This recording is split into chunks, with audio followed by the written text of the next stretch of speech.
자, 우리 지난 시간에 암석, 광물. 자, 광물이 뭐라고 했어? 광물이 뭐라고 했어요?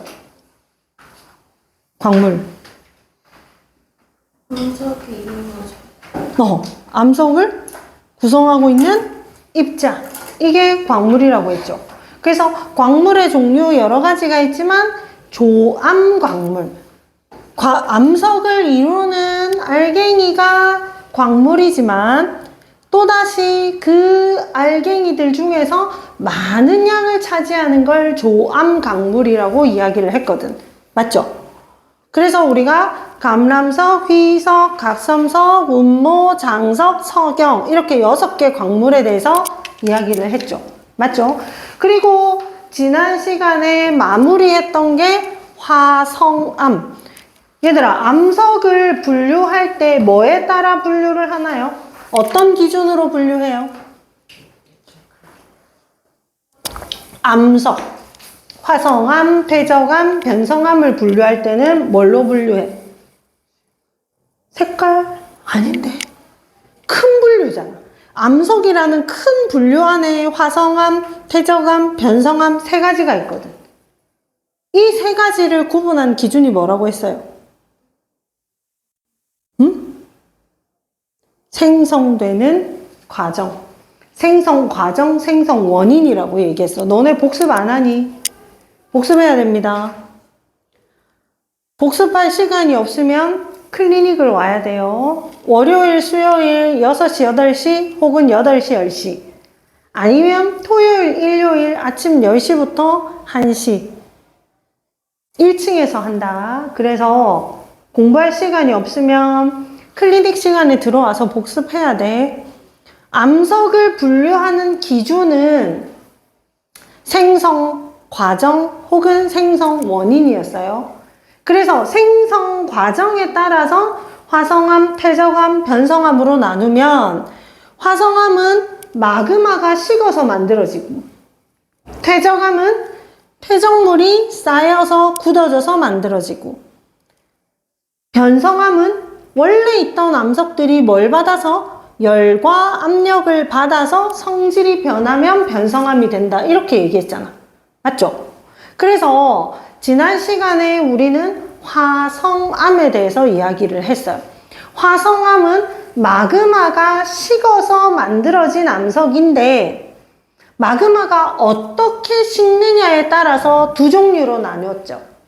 깊은 데서 천천히 식어서 입자 크기가, 알갱이가, 광물이 크면 깊은 데서 이루어진 암석. 뭐야? 심성암. 지표에서 빠르게 식어서 결정이 성장할 시간이 없어서 입자, 광물의 크기가 매우 작은 그거는 바깥으로 빠르게 빠져나와야 되니까 마그마가 지표로 흘러나오는 걸 뭐라고 얘기해? 화산활동이라고 얘기하죠. 그래서 화산활동에 의해서 만들어진 화산암 이렇게 분류했잖아. 그치? 그래서 마지막에 선생님이 분류표 적어준 거 기억나요? 화산암이면서 색깔이 밝으면 유문암, 화산암이면서 색깔이 어두우면 제주도에 있는 것 같은 새까만 암석, 현무암. 심성암이면서 색깔이 밝으면 금정산, 북한산, 여러분들이 가고 싶은 샤 대학의 관악산 이런 걸 이루고 있는 게 화강암. 깊은 데서 식어서 천천히 식었는데 입자가 크지만 색깔이 어두운 거. 그걸 뭐라고 했어? 반려암이라고 얘기했습니다. 맞죠? 그래서 화성암을 구분하는 기준은 뭐다?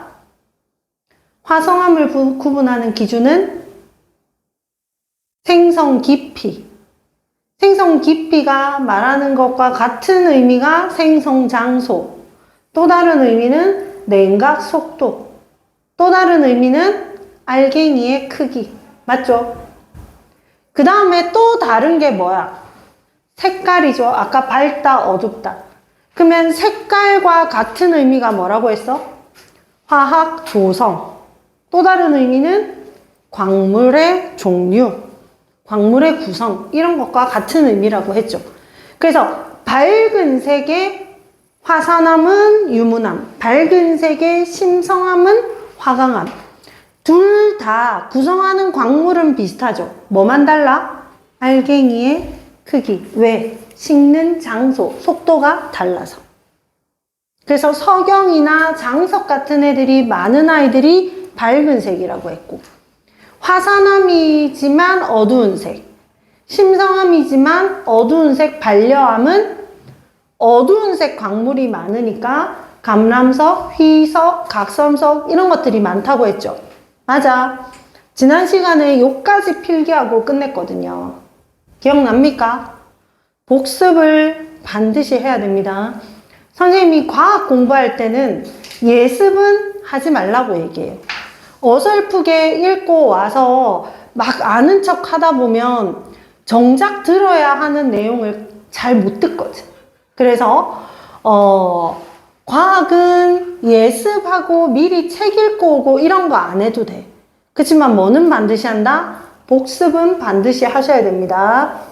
됐죠? 자, 그러면 지난 시간에 우리가 화성암에 대해서 이야기를 했고, 뭐 있었어? 암석 1번 화성암 했네. 자, 오늘은 두 번째, 자, 퇴적암입니다. 자, 선생님이 정의를 얘기할 때 퇴적암이 뭐였어요? 퇴적물이 쌓여서 굳어진 암석이라고 했죠. 맞아요. 자, 퇴적암이에요. 여러분들 지금 필기하는 거 아닌 거 알지? 지금은 설명을 들어야 돼. 사람은 한꺼번에 두 가지를 다 잘할 수 없습니다. 자, 퇴적암. 퇴적암의 정의는 퇴적물이 쌓여서 굳어진 암석입니다. 그런데 퇴적물이 쌓여서 굳을 때까지 과정이 그렇게 쉽지 않아. 여러 단계가 필요해요. 자, 선생님이 노래를 엄청 잘하는데 노래를 불러올 테니까 잘 들어봐. 여러분들 다 아는 노래일걸? 아, 부끄럽네. 바위돌 깨뜨려 돌덩이 깨뜨려 자갈돌 깨뜨려 모래알. 이 노래 알아? 랄랄랄랄랄랄랄랄 아닌가? 모르나? 이게 거꾸로 하면 시냇물 모여서 큰 강물 모여서 무슨 물 모르는 모여서 바닷물. 여기 물은 커지는 쪽, 바위는 작아지는 쪽이거든. 엄청 교육적인 노래야. 바위돌이 깨지면 돌덩이가 되고, 돌덩이가 깨지면 자갈돌이 되고, 자갈돌이 깨지면 모래알이 된다잖아. 그러면 이렇게 깨지고 부서져서 입자가 작아지는 과정을 우리가 풍화침식이라고 얘기해. 그래서 퇴적암의 이 생성 과정을 나중에 되면 여러분들이 고등 과정을 하면 좀 자세하게 배워야 되거든. 그래서 선생님이 조금 자세하게 알려줄 거야. 왜냐하면 한 번 배울 때 그 내용을 알고 있으면 그 다음에 고등 과정을 할 때 조금 수월하겠죠. 그래서 중등 과정을 중등 책에 나오는 정도의 수준으로 하면 엄청 간단해요. 근데 선생님이 조금 더 이야기를 할 거예요. 됐습니까? 자, 우리가 생성 과정을 얘기할 때 아까 기존의 암석들이 있었죠.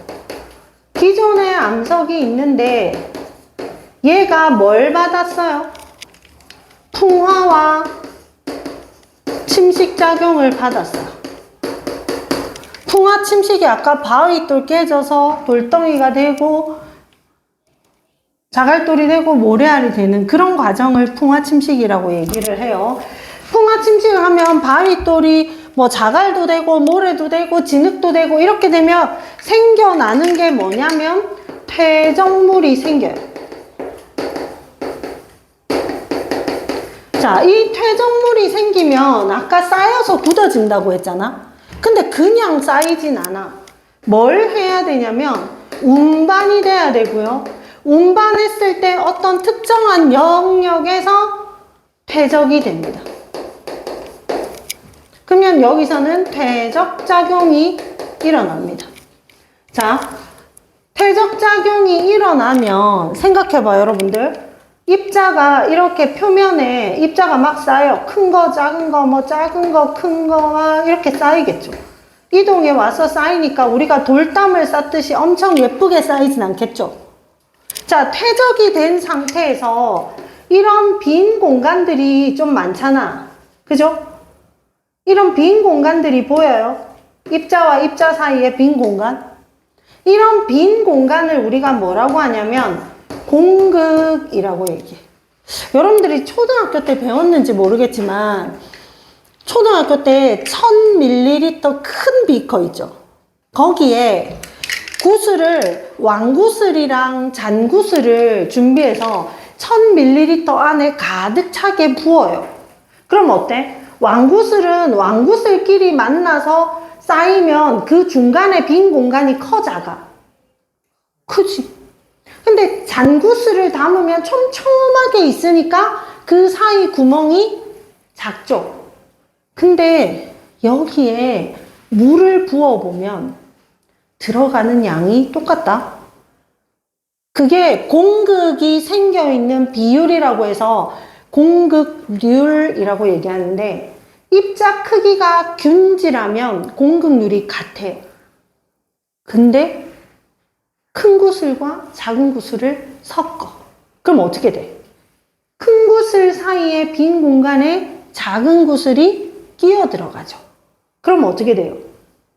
물을 부었을 때 원래만큼 들어가요? 안 들어가요? 안 들어가겠지. 그래서 입자의 크기가 불균일할 때 저런 구멍들이 작아집니다.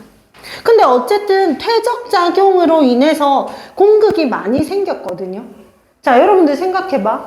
엄청 그 치밀한 쪼꼬바, 여러분들 쪼꼬퍼지 알아요? 완전 찐득찐득한 거. 걔는 잘 부서져, 안 부서져? 잘 안 부서지지. 왜냐면 안에 빈 공간이 거의 없거든. 근데 여러분들 생각해봐. 여러분들 그거 알아? 이거 사과잼 들어있는 그 파이. 프렌치 파이.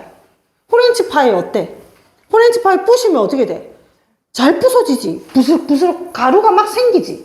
그러면 그 가루가 잘 생기는데 부서진 단면을 보면 어때? 안에 막 겹겹이 있는데 빈 공간이 엄청 많죠. 그럼 빈 공간이 많으면 단단해, 안 단단해? 안 단단해. 자, 여기에 이렇게 공극이 많으면 우리가 암석은 단단해요, 안 단단해요? 단단하지. 근데 빈 공간이 많아. 단단해질까, 안 단단해질까? 안 단단해지죠.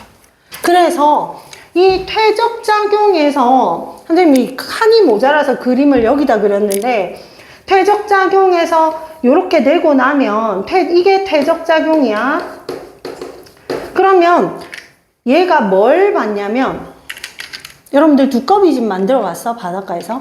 그럼 여러분들이 두꺼비집을 만들기 위해서 손등 위에 모래를 가득 쌓았어. 모래가 막 이만큼 많아. 근데 그냥 손을 빼면 다 무너지니까 여러분들 어떻게 해요? 두꺼봐 헌집 줄게 새집 다오 하면서 두드리지. 그럼 어떻게 돼? 이만했던 모래가 점점 부피가 작아지죠. 그럼 왜 그럴까? 두드려서 다지기를 하니까 부피가 작아지는 거 아니야. 왜 그럴까? 띄워져 있는 빈 공간 사이에 입자들을 막 채웠거든. 그래서 그걸 다지기를 해준다는 얘기잖아. 맞지? 우리 공부하고 다지기를 하는 건 내가 공부한 걸 잘 내 속에 넣기 위해서, 잘 안에 안착을 하기 위해서 다지기를 하잖아요. 얘네들도 마찬가지야. 여기에서 다져짐 작용이 있어요. 선생님이 아까 예를 들었듯이 여러분들이 공부하고 다지기를 하는 건 다짐이지. 여러분들 스스로 하는 다짐. 근데 입자들은 스스로 다져질 수 있어. 다질 수 있어. 야, 너 이리 와. 너 내가 눌러줄게. 이렇게 안 되지. 그러면 어떻게 해야 돼? 위에 또 다른 퇴적물이 쌓이면 어떻게 돼? 무겁잖아. 그럼 우리가 통통통통 해주듯이 얘가 눌러주니까 입자 사이가 어떻게 돼? 가까워지겠지. 수동태야. 다져짐 작용. 스스로 다지는 게 아니고 다른 퇴적물에 의해서 당하는 거라고. 이해됐어요? 그러면 다져짐 작용을 받고 나면 어떻게 되냐면 얘네들이 막 입자 사이가 막 가까워져요. 이렇게. 입자들이 막 가까워져요. 이렇게 되니까 봐봐. 얘 다져짐 작용으로 공극이 어떻게 됐어요? 감소했죠. 자, 공극은 감소했지만 여기 중간에 공극이 있어 없어? 있어 없어? 있죠. 공극이 감소했지 없어졌다고 안 했잖아. 그지? 그러면 또 다른 작용이 있어야 되네.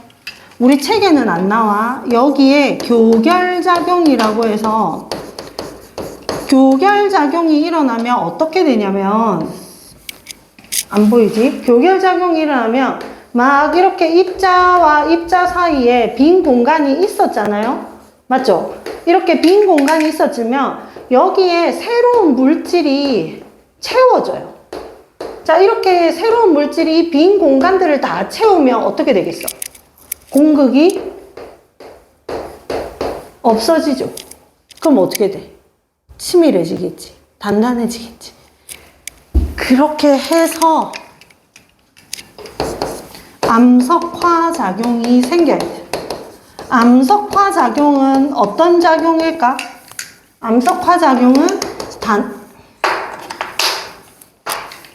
암석화 작용은 암석이 되는 암석으로 되어가는 과정이잖아요. 그래서 암석화 작용은 단단해지는 과정이야. 이걸 거치면 비로소 뭐가 돼요? 퇴적암이 돼요. 우리 책에는 뭐만 나오냐면 풍화 침식 받아서 퇴적물이 운반 퇴적되면 다져져서 퇴적암이 된다. 이렇게만 나와요. 맞죠? 근데 실제로는 이렇게 많은 과정이 필요하다라는 걸 선생님이 이야기를 해주고 싶었고, 자, 퇴적암의 종류. 사실은 여러분들이 고등과정에서 배우면 퇴적암을 엄청 다양하게 배우게 돼.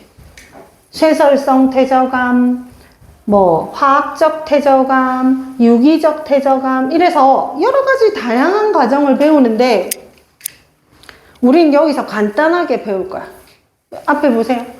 퇴적암의 종류는 뭐에 따라 달라지냐면 퇴적물의 종류에 따라서 달라집니다. 퇴적물의 종류에 따라 다른 암석이 된다는 얘기야. 자, 보세요. 앞에 봐. 만약에 우리 아까 바위돌 깨뜨려 돌덩이 했지? 돌덩이 깨뜨려 자갈돌 했지? 자갈이 쌓이면 뭐가 될까? 자갈을 한자어로 뭐라고 한지 알아? 자갈력이라고 얘기해. 그럼 무슨 암이 될까?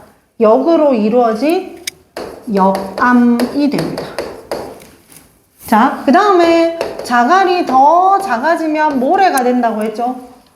모래는 여러분들 한자 성어 중에, 사자성어 중에 사상누각 들어봤어요? 안 들어봤어? 사상, 모래 위에 누각, 집을 지어봤자 기초가 튼튼하지 않으니까 무너지겠죠. 그래서 여러분들이 중등 과정을 단단하게 안 하고 막 고등 과정 지금 막 고등 2 하고 있고 이런 애들도 있지, 친구들 중에. 그래서 여러분들이 와, 난 너무 늦는 거 아닌가 이런 거 걱정할 필요가 1도 없다는 얘기야. 사상 누각이 될 수 있어요. 지금 하는 중등 과정을 탄탄하게 잘 다져야 그 위에 더 어려운 고등 과정을 올려도 무너지지 않습니다. 알겠죠? 자, 모래가 쌓이면 모래사. 무슨 암? 모래사자니까 사암. 모래보다 더 작은 알갱이가 뭐예요? 진흙. 진흙리라고 얘기하거든. 그래서 이암이라고 얘기합니다. 이암이나 아니면 또 이암 중에 뭐가 있냐면 셰일이라고 있는데, 이 셰일이 입자가 되게 작은 아이거든. 셰일은 기억을 해야 돼. 왜냐하면 변성함 때 셰일이 변성될 때 뭐가 되는지 이런 거 물어보거든. 자, 그 다음에 바닷속에 석회질 물질. 석회질 물질이 쌓이면 뭐가 될까요? 석회암. 여러분들 아직 물질의 구성에 대해서 안 배웠잖아? 근데 나중에 물질의 구성을 하면 원자, 분자, 이온을 배우게 될 거예요. 근데 이온들끼리 결합하는 게 있는데, 칼슘 이온과 탄산 이온이 결합해서 석회암이 될 수도 있고, 조개 껍데기 이런 것들 있지. 그런 것들이 조개 껍데기, 산호 이런 껍데기들이 모여서 쌓이면 퇴적암이 됩니다. 퇴적암의 특징은 묽은 염산을 떨어뜨렸을 때 뽀글뽀글 거품이 나요. 우리 광물에서 묽은 염산과 반응하는 광물 한 개 있었어. 누구야? 누구예요? 방해석. 맞아. 채율이만 복습하고 오나? 잘했어. 복습하고 와야 됩니다. 방해석은 결합을 한다 했죠. 그 반응을 한다 했죠. 묽은 염산과. 근데 사실 화학 반응식으로 쓰면, 화학식으로 쓰면 방해석과 석회암은 똑같이 씁니다. CaCO3. 나중에 배우게 될 겁니다. 석회질 물질이 쌓이면 석회암이 됩니다. 자, 그런데 여기서 참고로, 자, 자갈이 쌓이면, 얘들아, 자갈은 막 이렇게 크잖아? 자갈돌이 이렇게 쌓이면 단단한 암석이 되겠냐? 그럼 사이에 뭐가 끼어야 돼? 모래도 끼고, 모래 알갱이도 끼고, 그 사이에 진흙 같은 애들도 이 사이에 끼어야 단단해지겠죠. 그러니까 여감은 자갈로만 이루어져 있다 하면 O야, X야? X야. 사암은 모래로만 이루어져 있다. 아니죠. 진흙 같은 아이들이 끼어 있어야 되겠죠. 맞죠? 그렇게 해서 이루어집니다. 됐습니까? 근데 제일 중요한 거,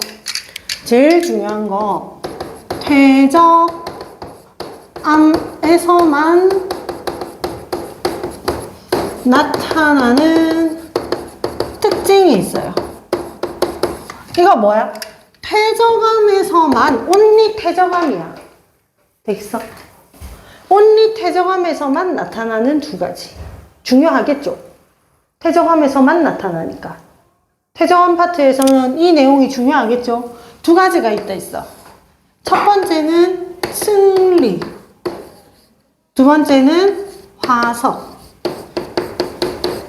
자, 층리는 뭐냐면, 우리가 아까 페스츄리 보면 층층이 구분이 되어 있지. 요즘에 유행하는 게 왜 페스츄리 식빵 이런 거 유행했었잖아. 그럼 식빵을 한 겹 얇게 뜯어내서 먹을 수 있는 그런 거. 그러니까 차곡차곡 쌓여 있는데 그게 하나의 통째로 보이지만 자세히 들여다보면 층이 있죠. 그러니까 야외에서 어떤 지역에 갔는데 층이 쌓여 있는데 막 여기 층이랑 여기 층이랑 막 다르게 되어 있어.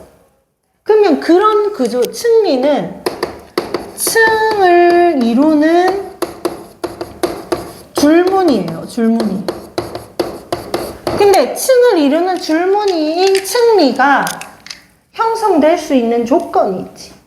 자, 층리가 형성될 때 어떨 때 형성이 될까? 층을 구성하고 있는 입자의 크기가 달라져. 자갈돌이 막 쌓이다가 모래가 쌓여. 구분돼, 안 돼? 구분돼요, 안 돼요?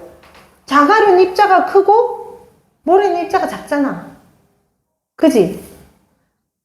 그러면 이거는 다시 입자의 크기가, 여러분들이 헷갈릴 수 있으니까 다시. 자, 뭐냐면 입자의 종류. 그러면 여러분들이 입자라고 하면 헷갈릴 수 있으니까 퇴적물에서의 입자는 뭘 말해? 퇴적암에서의 입자는 퇴적물 입자겠죠. 그러면 퇴적물의 종류가 달라져. 이거는 뭐야? 여감이냐, 사암이냐, 이암이냐 달라지겠죠. 그 다음에 퇴적물의 색깔이 달라져. 붉은 모래가 쌓인 거랑 노란 모래가 쌓인 층이 구분돼요, 안 돼요? 되겠지. 붉은색 층과 노란색 층이니까. 여러분들 직접 가봤을 수도 있고 아니면 다큐멘터리에서만 봤을 수도 있지만 미국의 그랜드 캐니언 있죠. 그랜드 캐니언은 엄청 많은 퇴적암이 쌓여서 만들어진 거거든. 근데 그랜드 캐니언 보면 전부 다 가로로 줄무늬가 있잖아. 쭉 연속된. 그런 게 층리라고. 근데 거기 보면 진한 색도 있고 연한 색도 있고 그러면 아 저게 층이 구분되어 있구나 하는 걸 알겠지. 맞죠? 그 다음에 퇴적물의 크기야. 왜 선생님이 아까 종류 크기를 반대로 했냐면 자 퇴적물의 종류는 예를 들면 자갈이냐 모래냐의 차이이고 퇴적물의 색은 예를 들면 붉은 모래이냐 아니면 황금 모래이냐의 차이야. 근데 선생님 종류가 크기의 차이 아닌가요? 라고 여러분들 물어볼 수 있겠지. 그래서 선생님이 크기의 예시는 뭐냐면 왕자갈과 잔자갈. 이 말은 무슨 말이에요? 똑같은 자갈인데 굵은 자갈이 쌓인 층과 짠짠한 자갈이 쌓인 게 층이 구분될까 안 될까? 되겠죠. 그래서 그 차이라고. 되겠냐? 자 그러면 화석은 뭐야? 여러분들 화석이 뭐예요? 자 참고로 화석이 뭘까요? 여러분들을 알고 있는 화석 뭐 있어? 대표적인 게 공룡뼈 화석, 나뭇잎 화석, 물고기 화석, 그죠? 얼음 속에 갇혀있던 매머드 이런 것들이죠. 뭐야? 과거에 살았던 생물의 유해가 뭐예요? 시체입니다. 유해나 흔적이 지층이나 암석 속에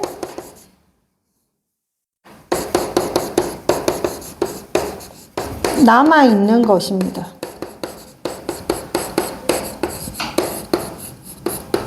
왜 여기 봐봐 유해 시체도 있는데 흔적도 되냐면 여러분들 제일 유명한 게 뭐야? 어디야? 경남 고성에 공룡박물관도 있고 공룡축제도 하죠. 그게 뭐야? 공룡 엑스포 하잖아. 근데 공룡들이 남긴 게 뭐야? 공룡 발자국.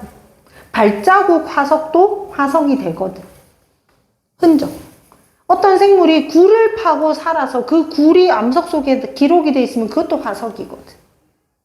그래서 자 그러면 생각해보자. 왜 화석은 퇴적암에서만 생길까? 자 화성암 우리가 앞에서 배웠으니까 화성암을 생각해봐요. 화성암이 생성되려면 뭐가 생성돼야 된다 했어 먼저? 누가 식어서 만들어진 거라고? 누가 식었어 화성암은? 앞으로도 똑같고 뒤로도 똑같은 누구? 마그마. 마그마는 암석이 녹아서 생긴 게 마그마잖아. 그러면 어떤 층에 퇴적암에 화석이 있었어. 근데 이 퇴적암이 화성암이 되려면 녹아서 뭐가 돼야 돼? 마그마가 돼야 되지. 그럼 녹을 때 화석은 안 녹고 가만히 있겠어? 아니죠. 그래서 마그마가 생성되었다가 식어서 화성암이 되니까 화석이 남을 수가 없어요. 근데 변성암은 열과 압력을 받아서 성질이 바뀐다고 했잖아. 압력을 받아서 찌그러지면 화석이 제대로 보존이 될 수 있을까? 안 돼요. 그래서 차근차근 쌓이는 퇴적암에서만 화석이 나타날 수 있다라고 얘기를 해요. 되겠습니까? 자, 그런데 여기서 선생님이 추가로 한 개만 얘기하면, 자, 운반이 되어서 퇴적작용이 일어난다고 했잖아요. 퇴적작용이 잘 일어나는 장소는 어딜까요? 자, 퇴적작용이 잘 일어나는 장소 1번 공기 중, 2번 물속. 어딜까요? 예를 들어서 모래사막 있어. 우리 사막에 모래 언덕 사구들이 많잖아. 내가 사막에서 길을 잃었어. 아, 저 모양의 모래 언덕을 따라가면 집에 갈 수 있다. 이러면 죽어요. 왜? 바람이 부는 거에 따라서 모래는 계속 이동해서 이쪽에서 언덕을 만들었다가 사라지고 저쪽에 언덕이 만들어지고 이러기 때문에 사막 안에서 헤매다가 죽습니다. 그러면 그냥 땅 위에서는 바람이 불어도 퇴적물이 흘러가고, 물이 흘러도 퇴적물이 흘러가고, 비가 와도 퇴적물이 쓸려가고, 그러면 땅 위에서 퇴적물이 잘 퇴적이 될 수가 없겠죠. 어디에서 제일 잘 일어난다? 물속 환경에서 제일 잘 일어납니다. 됐습니까? 자, 요까지가 퇴적암의 전부입니다. 자, 그러면 여기까지 필기를 하시면 됩니다. 지금부터 필기합시다.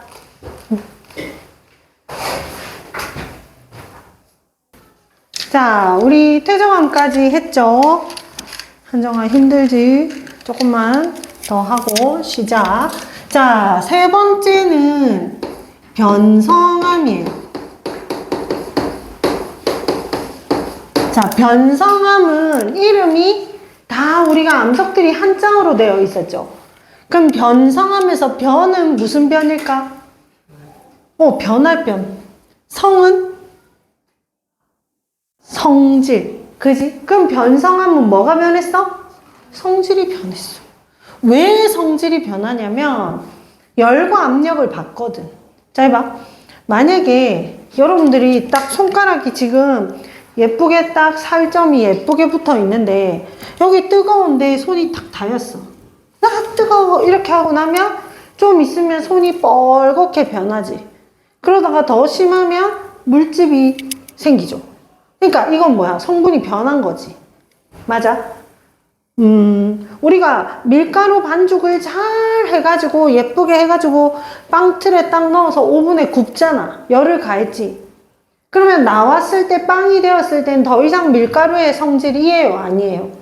아니지. 그러니까 열을 가하면 성질이 바뀌어. 압력도 마찬가지입니다. 자, 변성암은 기존 암석이 뭐를 받아서? 열과 압력에 의해 열과 압력을 받아 성질이 변한 것을 말합니다. 그러면 봐봐. 퇴적암도 아까 앞에서 기존의 암석이 풍화침식을 받았죠. 화성암이 될 때도 기존의 암석이 녹아서 마그마가 됐죠. 그죠? 그러면 암석들이 서로 다른 걸로 막 바뀌네. 그게 나중에 이것까지 하고 나면 배우게 되는 암석의 순환이거든요. 자, 그러면 기존 암석이 열과 압력을 받아서 성질이 변해. 자, 그런데 암석이 성질이 변할 때 이 종류가 변성암에 종류가 있어요. 자, 우리 아까 뭐 배웠어? 여암, 사암, 쉐일, 이암, 쉐일 이런 거 배웠지? 그지? 사암이 열과 압력을 받아서 변성이 되면 무슨 암이 되냐면 사암은 뭐 돼? 사암. 사암은 규암이 됩니다. 그 다음에 석회암. 석회암이 변성작용을 받으면 대리암이 됩니다. 여러분들 뭐 대리석 이런 말 들어봤죠? 근데 대리석은 광물이 아니거든. 그래서 대리석이 아니고 대리암이어야 합니다. 아시겠죠? 아시겠죠? 자, 화강암이 변성작용을 받으면 편마암이 됩니다. 자, 그 다음에 우리가 아까 얘기했던 이 암 중에 쉐일 있었죠. 이 쉐일이 좀 중요하거든요. 그래서 여기에 따로 적을게요. 쉐일의 변성작용. 자, 쉐일은 여러 가지 변화를 하거든. 자, 쉐일이 있는데 만약에 열을 받았어. 쉐일이 열을 받아서 굽히잖아. 그러면 뭔 암석이 되냐면 혼펠스라는 암석이 되는데, 이 혼펠스의 특징은 치밀하고 단단해. 이게 무슨 말일까? 아까도 예를 들었지만 도자기 생각해보자. 우리 고령토로 반죽을 해서 도자기는 진흙에서 반죽했을 때는 단단해, 안 단단해? 안 단단하죠? 근데 그거를 가마에 넣어서 구웠단 말이야. 그러면 열을 줘서, 거긴 압력은 안 줬잖아. 열을 줘서 변화시키니까 단단해지죠. 조직이 엄청 치밀해집니다. 왜냐하면 안에 들어있는 물 같은 것들이 빠지면서 얘네들이 가까워지거든. 맞아요? 자, 그 다음에 뭐냐면 열과 압력을 동시에 줍니다. 자, 열과 압력을 동시에 주면 여러 가지 일이 생깁니다. 자, 쉐일이 열과 압력을 받았을 때 열과 압력을 쬐끔 받았어. 그러면 슬레이트. 선생님이 이게 영어 이름이 더 익숙한데 전파남이 돼요.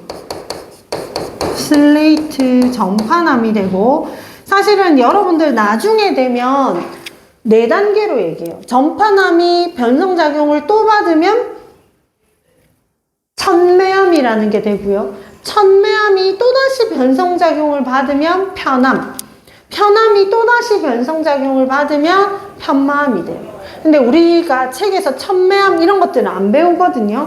고등부에서 배워요. 그래서 선생님이 좀 간단하게 가져갈 거예요.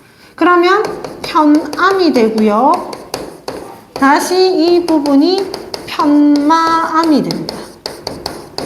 자, 그럼 봐봐. 변성암의 정의가 기존 암석이 열과 압력을 받아서 성질이 변한다 하는데, 이 기존 암석에 변성암이 들어갈 수 있을까 없을까? 들어갈 수 있어 없어? 쉐일이 전파암이 됐어. 전파암은 무슨 암이야? 변성암이죠. 변성암이 열과 압력을 더 받아서 편암이라는 변성암이 됐죠. 편암이라는 변성암이 열과 압력을 더 많이 받으면 편마암이 됐잖아. 그러면 기존 암석에 변성암이 들어갈 수 있다 없다? 있다. 변성암이 변성되고 변성암이 변성됐잖아. 맞죠? 그래서 전파암에서 편마암으로 갈수록 변성이 된 정도가 증가한다는 얘기예요. 변성 정도가 증가한다는 얘기입니다. 자, 그런데 요 편암과 편마암에서 나타나는 구조가 염리 구조가 있어요. 염리랑 비슷한 글자가 아까 여기 있었는데 뭐야? 태정암에서 나타나는 층리. 층리는 규모가 커. 근데 염리는 뭐냐면 층리는 층과 층이 쌓여서 이렇게 된 거잖아. 근데 염리는 그냥 암석 조각을 딱 봐도 그 안에 막 줄무늬가 있어. 퇴적암이 봐봐. 퇴적암이 층이 막 이렇게 있단 말이야. 근데 이 중에서 얘를 뽑으면 이 층리를 볼 수 있겠어 없겠어? 없지. 근데 변성암은 얘 하나를 떼서 봐도 그 안에 이런 작은 줄무늬, 염리라는 거는 작은 줄무늬다. 미세한 줄무늬들이 보인다는 얘기예요. 되겠어요? 됐습니까? 그래서 작은 줄무늬들이 보입니다. 자, 그런데 작은 줄무늬 중에서 편암에서 보이는 것과 편마암에서 보이는 게 차이가 나거든요. 그래서 이 염리 구조를 다시 두 가지로 나눠 볼게요. 자, 편함에서 나타나는 염리 구조. 이 염리 구조에서 편함에서 나타나는 거는 편리 구조예요. 편리야, 편리. 염리 중에서 편리야. 이거 어떻게 생성되는지 보여줄게. 자, 암석에 광물들이 막 이렇게 있었어. 근데 압력을 이렇게 줬어요. 자, 여러분들 생각해봐. 얘가 이렇게 있는데 압력을 이렇게 주면 어떻게 돼, 얘가? 이렇게 서죠. 그러면 얘가 이렇게 있는데 압력을 위아래로 주면 어떻게 돼요? 위아래로 주면 얘가 이렇게 가로로 눕죠. 맞아. 그래서 봐봐요. 이렇게 되니까 여기 있던 광물들이 어떻게 돼? 얘를 양쪽에서 누르면 얘들이 이렇게 서겠죠. 맞아. 그 다음에 만약에 여기에 광물들이 이렇게 누워 있는데 압력을 이렇게 위아래로 주면 얘네들이 어떻게 된다? 가로로 누워지죠. 그 말은 무슨 말이야? 수평으로 압력을 주면 수직으로 서고 수직으로 압력을 주면 수평으로 눕잖아. 그러면 이 편리 구조는 뭐다? 편리는 압력의 무슨 방향으로?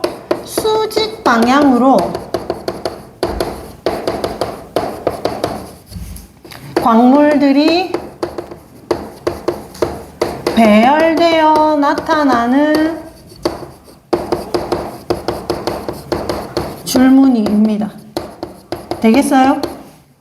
무슨 말인지 알겠어? 광물들이 배열이 되니까 줄무늬가 나타나요.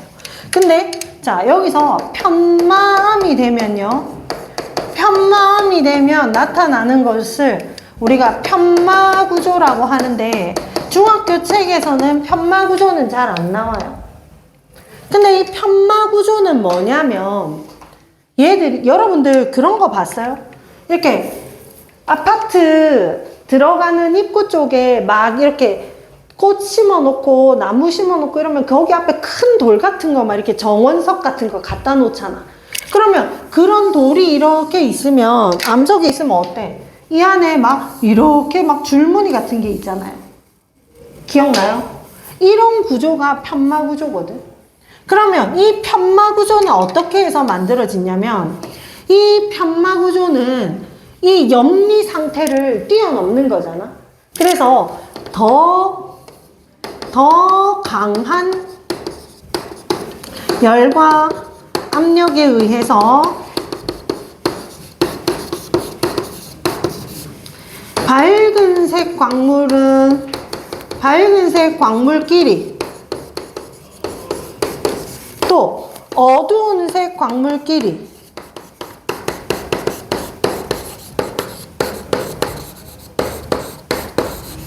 모이게 되어서 모여서 줄무늬가 반복이 되는 거야.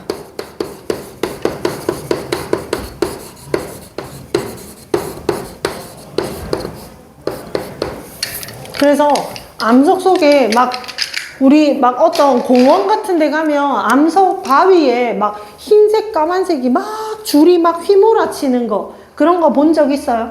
그게 편마 구조거든.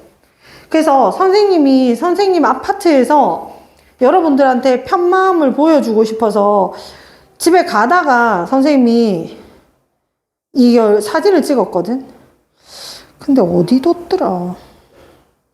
선생님이 여기 있네. 자, 이봐. 여러분들 이봐봐.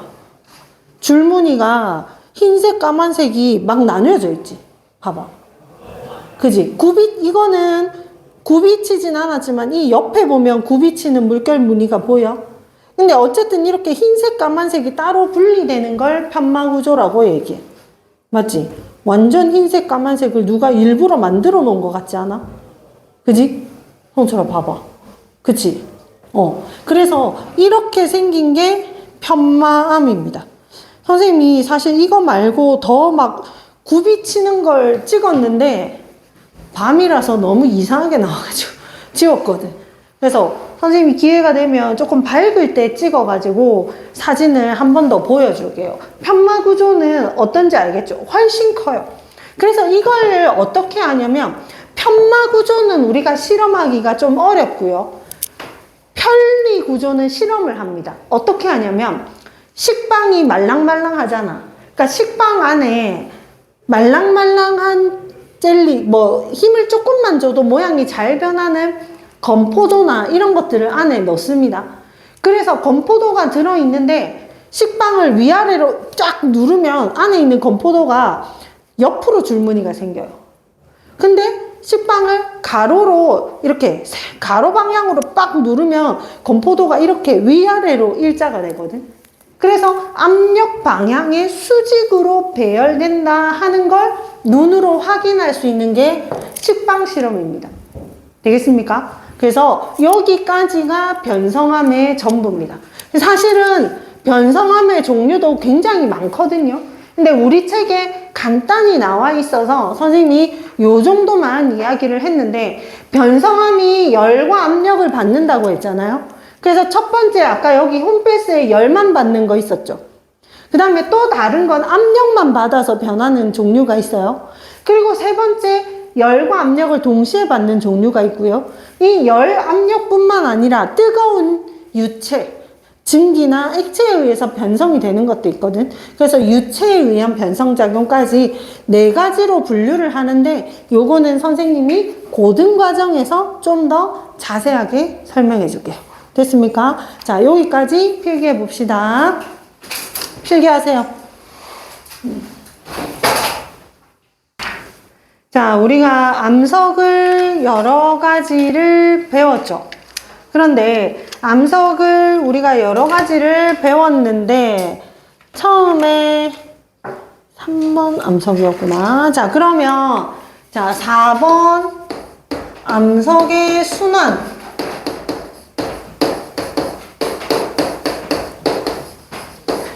순환이 뭐예요? 순환. 계속 돌고 돌아. 근데 계속 돌고 도는데 막 저기도 갔다가 여기도 갔다 이런 게 있어? 아니지. 순환버스 같은 경우에는 요 영역만 돌잖아. 여러분들 부산대 가봤어? 부산대 전철역에서 지하철역에서 부산대 안에까지 가려면 진짜 힘들지. 그래서 뭐해? 부산대 지하철역 앞에서 셔틀버스 타지. 순환버스. 부산대학교 순환버스 타면 안으로 들어가서 어디로 해서 이렇게 가가지고 꼭대기 운동장 찍고 다시 내려오면서 돌아오잖아. 그래서 이렇게 되는 일정한 영역 안에만을 도는 걸 순환이라고 얘기를 하거든. 그러니까 순환은 돌고 도는 거. 혹시 저번에 교회 다니는 사람이 있었나? 없었지. 절에 다니는 사람 있어? 절도 없. 너네 다 무교야? 좋네. 절에서는 무슨 사상을 얘기해? 윤회 사상을 얘기하지. 여러분들 신과 함께라는 영화 봤어? 거기에 보면 염라대왕한테 재판을 받아서 지옥에 갈지 천국에 갈지 환생을 할지가 결정이 되잖아. 그지? 근데 윤회라는 건 태어나서 죽고 또다시 태어나서 죽고 이걸 반복한다는 거잖아. 그러니까 윤회가 어떻게 보면 순환의 의미겠지. 그지? 근데 순환이 사람으로 태어났다가 다시 사람으로 태어나고 이렇지도 않고 무생물로 태어났다가 생물로 태어났다가 나무로 태어났다가 이렇게 되니까. 근데 이 암석의 순환이라는 건 봐봐, 결국에 돌고 돈다는 건데 항상 쌤이 마그마도 기존 암석이 녹아서 마그마가 되는 거고, 퇴적물도 기존 암석이 부서져서 퇴적물이 되는 거고, 변성함도 기존 암석이 열과 압력을 받잖아. 그럼 봐봐. 만약에 여기가 화성암입니다. 자, 여기가 퇴적암이에요. 자, 여기가 변성암이라고 쳐보자. 자, 그런데 화성암이 되기 위해서는 반드시 어떤 단계가 필요해요? 반드시 어떤 단계가 필요해요? 마그마가 되는 단계가 필요하죠. 맞죠? 그러면 마그마가 되어서 식어서 굳으면 화성암이 되잖아. 퇴적암이 되려면 반드시 뭐가 필요해요? 그렇지, 퇴적물. 자, 퇴적물 단계에서 굳어져서 퇴적암이 형성되는 거 아니에요? 그러면 이 퇴적물이 형성되기 위해서는 뭐가 있어야 돼? 풍화와 침식 과정이 필요하겠죠. 맞죠? 자, 그 다음에 변성암이 되려면 뭐가 필요해요? 변성암이 되기 위해서는 열과 압력을 받아야 변성암이 되죠. 맞아. 근데 이봐라. 화성암이 다시 녹을 수 있어요? 화성암 다시 녹을 수 있어요? 녹을 수 있지. 그러면 화성암이 다시 마그마가 되어서 또 다른 화성암이 될 수 있다는 얘기고, 퇴적암이 녹으면 마그마가 될 수 있고, 변성암이 녹으면 마그마가 될 수 있으니까 화성암, 퇴적암, 변성암이 모두 화성암이 될 수 있죠. 자, 화성암이 풍화 침식을 받을 수 있다, 없다? 화성암이 풍화 침식 받을 수 있고, 변성암이 풍화 침식 받을 수 있고, 퇴적암이 다시 풍화 침식을 받을 수 있죠. 맞아요. 자, 변성암이 다시 열과 압력을 받아서 또 다른 변성암이 될 수 있다. 화성암이 열과 압력 받으면 변성암이 된다. 퇴적암이 또다시 열과 압력을 받으면 변성암이 될 수 있다. 그러니까 화성암이 또다시 화성암과 변성암과 퇴적암이 될 수 있고, 변성암이 또 다른 변성암과 화성암과 퇴적암이 될 수 있고, 퇴적암이 또 다른 퇴적암과 화성암과 변성암이 될 수 있다. 이런 과정이 순환입니다. 되겠어요? 되겠습니까? 자, 여기 이거, 자, 5번째는 토양의 생성입니다.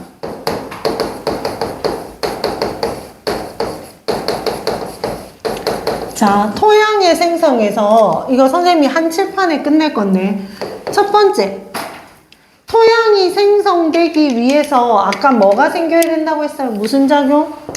풍화 침식 작용. 그래서 풍화 침식 작용이 일어나야 되는데, 자, 풍화 침식 작용이 일어나야 돼. 근데 이 풍화 침식이 일어나는 과정이 3가지가 있어요.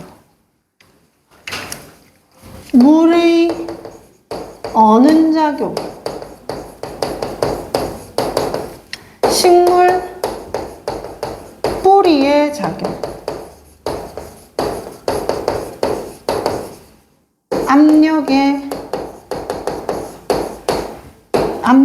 변화. 근데 압력이 변화되는 거는 사실은 감소되어야 됩니다. 이런 과정이 있어. 자, 예를 들어 볼게. 여러분들, 물이 보통 물질과 다르죠? 보통 물질과 다르기 때문에 지금 우리와 같은 호모 사피엔스 지식인이 만들어질 수 있었죠. 똑똑똑똑인이 만들어질 수 있었죠. 왜냐? 자, 모든 물질은 고체일 때 입자의 배열이 균질하고, 액체일 때 입자 배열이 약간 느슨해지고, 기체면 완전 느슨해져서 부피가 많이 증가하죠. 근데 물은 어때요? 물은 액체에서 고체가 되면 어떻게 돼요? 부피가 커져요, 작아져요? 페트병에 물 가득 넣고 얼리면 어떻게 돼요? 페트병 터지죠? 그러면 부피가 커져, 작아져? 커지지. 물만 유일하게 고체 상태가 액체 상태보다 부피가 더 커요. 가벼워진단 말이지. 그래서 우리가 과거에 빙하기가 있었잖아. 빙하기가 여러 번 있었는데, 빙하기가 되어서 얼음이 얼면 이 얼음은 무거워져, 가벼워져? 가벼우니까 물 위로 떠오르죠. 우리 얼음컵에 얼음을 담고 물을 부으면 얼음이 떠오르잖아. 맞지? 그러니까 빙하기에 물이 얼어서 얼음이 되면 표면으로 떠올라. 그러면 표면이 싹 다 얼면 이 얼음이 바깥에 찬 공기를 막아주는 역할을 하죠. 그래서 물 밑에서 생명체가 살아남아. 그래서 진화를 계속했어. 근데 만약에 일반적인 물질처럼 물도 고체가 됐을 때 부피가 더 작아져서 무거워지면 가라앉죠. 그럼 어떻게 되겠어? 바닥부터 표면까지 깡깡깡깡 얼겠죠. 그러면 생물이 살아갈 수 있어, 없어? 없지. 그럼 빙하기 끝나고 나면 처음부터 다시 시작해야지. 그러면 지금과 같은 이런 진화된, 많이 진화된 생명체인 인간이 탄생할 수 있었겠어, 없었겠어? 없었을지도 몰라요. 아직도 원시 시대일지도 몰라요. 그죠? 모든 게 사라지고 새로 시작하니까. 그래서 물이 얼면, 자, 물에 어는 작용은 물이 얼면 어떻게 돼? 얼면 부피가 어떻게 된다? 부피가 커져. 그러니까 생각해봐. 바위가 있는데 이 바위에 틈이 생겨가지고 이 틈에 물이 들어갔어. 그러니까 물이 채워졌는데 추워져서 얼어. 그럼 어떻게 돼? 이 틈이 커지겠지. 맞죠? 근데 여름이 되면 이 얼음이 녹아서 없어지잖아. 그래서 빈 공간으로 있다가 이제 비가 오면 또 여기 물이 차겠지. 얼어. 얼면 또 부피가 커지지. 그럼 어떻게 돼? 계속 커지다가 바위가 쪼개지는 거야. 풍화침식 맞죠? 맞지? 그래서 이 풍화침식 작용은 뭐 물, 바람, 뭐 생명체 등에 대해서 생물 이런 것들이 뭐야? 풍화침식은 아까 어떻게 됐어? 깨지고 부서지는 과정이라고 했죠. 그래서 이 더 작은 입자로 만드는 과정이 풍화침식이거든. 이해됐어? 자, 그러면 얼면 부피가 커지니까 어떻게 된다? 틈이 커지죠. 그러다가 갈라지는 게 물에 어는 작용이에요. 자, 식물의 뿌리 작용 생각해보자. 식물의 뿌리는 물을 흡수하는 기능을 하죠. 왜냐하면 잎에서 증산작용을 해서 물을 빼내가면 식물에 물이 부족하면 안 되기 때문에 밑에서 뿌리에서 물을 끌어당겨 오잖아. 근데 뿌리에서 물을 끌어당겨 오면 우리가 왜 물이 부족한 데서는 뿌리가 막 밑에까지 막 여러 갈래로 파고 들어가. 왜냐하면 물이 있는 데 찾기 위해서. 근데 여러분들 생각나요? 본 적 있어? 이렇게 바위 같은데 이렇게 나무가 뿌리가 겉으로 드러나 있으면서 막 이렇게 나무가 이렇게 자라는 경우가 있어. 맞죠? 그럼 뿌리가 어떻게 되겠어? 물을 찾아서 계속 이 바위나 토양 틈으로 파고들겠죠. 그러면 어떻게 되겠어? 뿌리가 계속 파고들면서 하면 어떻게 돼?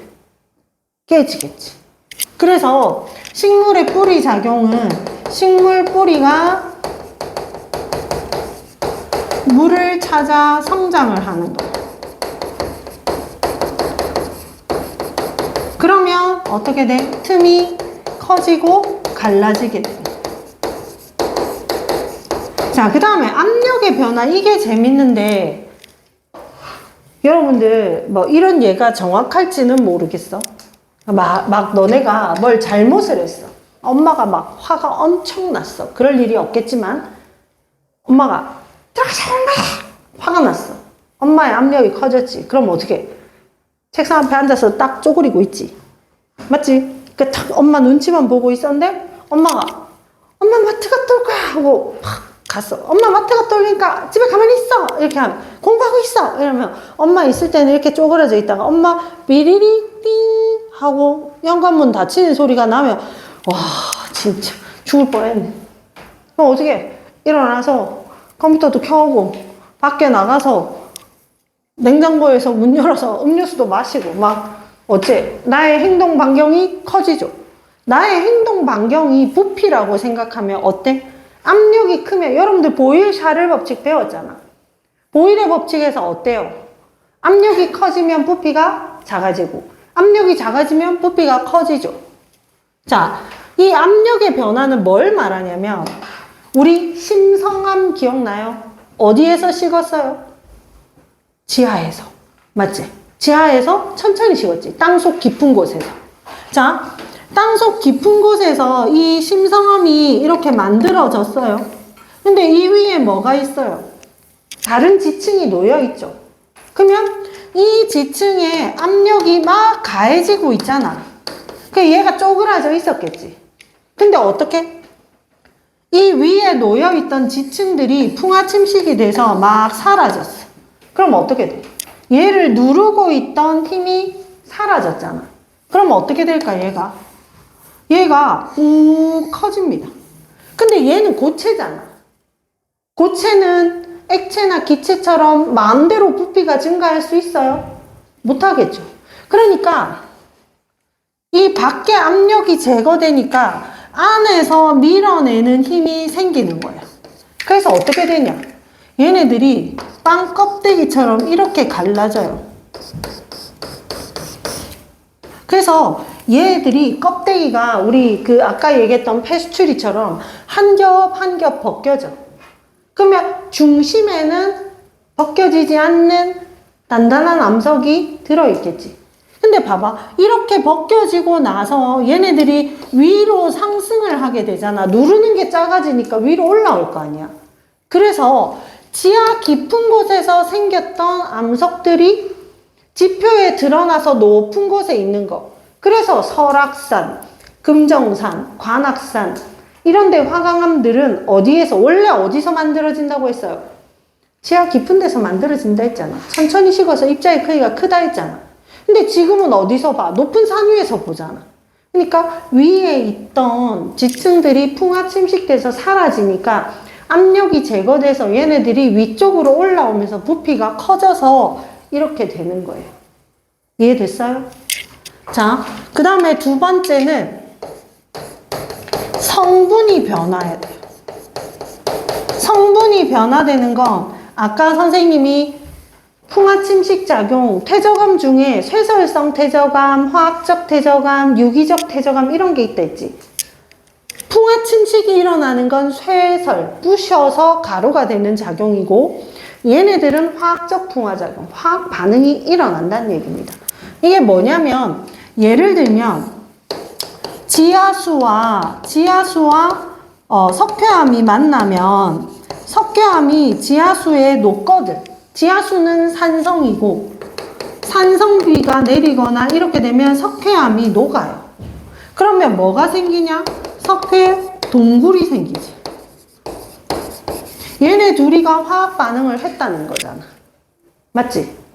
그래서 우리가 염산 반응을 일으키는 게 석회암과 방해석이었죠? 그러니까 염산에 녹잖아. 반응을 해서 거품이 부글부글 나잖아. 근데 지하수나 산성비 같은 경우에는 반응을 한다는 얘기야.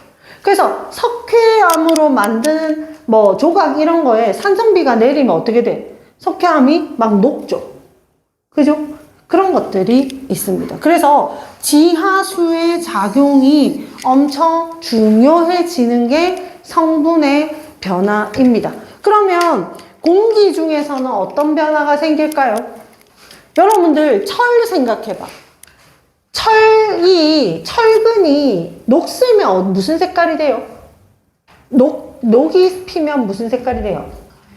갈색, 붉은색 계열이 되죠. 그래서 얘가 공기 중에 산소와 반응을 하는데 뭐냐면 철과 산소가 반응을 하면 산화철이라는 게 만들어지고요. 이 산화철은 붉은색입니다. 그래서 어디 가면 붉은색 토양이 많이 만들어진 건 그 암석 속에 들어있던 철 성분이 산소와 결합해서 녹슬은 그 가루들인 거예요. 이해돼요? 되겠습니까? 그래서 요런 풍화 작용이 있어요. 근데 선생님 토양의 생성이라면서 왜 풍화 침식 작용이랑 성분 변화 이런 걸 얘기를 해요? 이런 과정을 통해서 뭐가 만들어져요? 토양이 만들어지거든. 그래서 이제 우리 거의 다 됐는데 세 번째, 진짜 토양의 생성. 아까 선생님이 부른 노래를 생각하면 바윗돌이 부셔져서 돌덩이가 되고 돌덩이가 모래, 자갈, 모래 이런 걸로 바뀌었잖아. 그러면 원래 지구상에 있던 거는 뭐야? 암석, 돌덩이, 암석이라는 거지. 그럼 원래 암석이 이렇게 있었어요. 이게 뭐냐면 기반암이야. 근데 이 기반암이 공기 중에 드러나 있으면 물, 바람, 생물에 의해서 깨지고 부서지겠지. 맞아요. 그러면 이 기반암의 성분이 막 깨지고 부서져서 가루가 되면서 막 성분들이 생기겠죠. 맞아. 이렇게 생긴 거는 뭐냐면 모질물이야. 이 모질물의 근본이 누구야? 기반암. 이 기반암이 누구라고? 엄마라고. 엄마의 성질, 엄마의 성분을 가진 물질이라서 모질물이야. 이 모질물은 어디에서 왔다? 기반암에서 왔다. 되겠습니까? 근데 이것들이 더 많이 모질물이 풍화 침식이 돼서 흙이 되면 이게 뭐야? 이게 표토가 됩니다. 자, 표토가 생기면 뭐가 생겨요? 여기에 풀이 자라고 나무가 여기에 나무가 막 자랍니다. 자, 나무가 자라면 어떻게 돼요? 나뭇잎이 떨어지겠죠. 이걸 분해하는 누가 생겨요? 미생물들이 생기죠. 그러니까 분해가 돼. 근데 분해된 성분이 표층에 쌓여 있잖아. 근데 비가 와. 이렇게 위에서 막 비가 내리잖아. 그러면 이런 성분들이 녹아서 이 밑으로 침출이 일어나. 그래서 표층의 물질이 침출되어서 밑으로 들어가면 얘가 심토가 됩니다. 뭔 말인지 알겠어? 그래서 자, 이 토양에서 보면 토양의 단면을 보면 이렇게 됩니다. 뭐야? 기반암, 모질물, 심토, 표토 이렇게 단면이 형성돼 있겠죠, 지금. 근데 이거의 생성은 어떻게 돼? 기반암이 생기고 그 다음에 기반암에서 뭐가 생긴다고? 모질물이 생기고 모질물이 뭐가 됐어요? 아까 표토가 됐죠? 표토에서 다시 심토가 만들어졌잖아. 그지? 그래서 단면으로 보면 1, 2, 3, 4이지만 생성 과정으로 보면 1, 2, 3, 4 심토가 제일 마지막에 형성이 된다는 거예요. 이해됐습니까? 이해됐어요? 자, 요거까지 그림 그리고 필기하시면 됩니다. 되겠습니까? 필기를 하시고 자, 뒤에 보시면 그림 같은 거 있거든요. 그림 같은 거 있어요. 그래서 아직 필기 잠깐만 선생님이 한 개만 추가로 아까도 추가 설명이 있어가지고 자, 이 풍화 침식이 물, 바람, 생물에 의해서 더 작은 입자로 되는 과정이라고 했잖아. 앞에 봐요. 이 풍화 침식 작용이 잘 일어나는 조건이 있어. 자, 잘 일어나는 조건은 첫 번째. 자, 바위가 깨졌어. 자, 바위가 깨져서 공기나 물과 닿으면 처음에 큰 바위 덩어리에서는 틈이 조금 생겼잖아. 근데 이게 확 벌어지고 나면 이 틈과 틈이 표면에 드러났으니까 더 많이 풍화를 받을 수 있겠지. 그래서 이 잘 일어나는 조건은 표면적이 증가할 때야. 그러면 여러분들 바위 덩어리 하나가 잘 깨지겠어? 자갈돌이 잘 깨지겠어? 자갈돌이 잘 깨지지. 표면적이 넓거든. 여러 개의 자갈로 되면 각각의 면적이 점점 증가하잖아. 그러면 표면적이 증가한다는 거는 반응하는 면적이 증가했다는 뜻이야. 되겠어?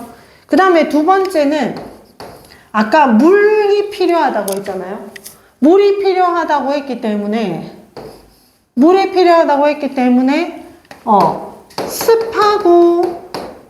습하고 기온이 높은 곳에서 잘 일어나.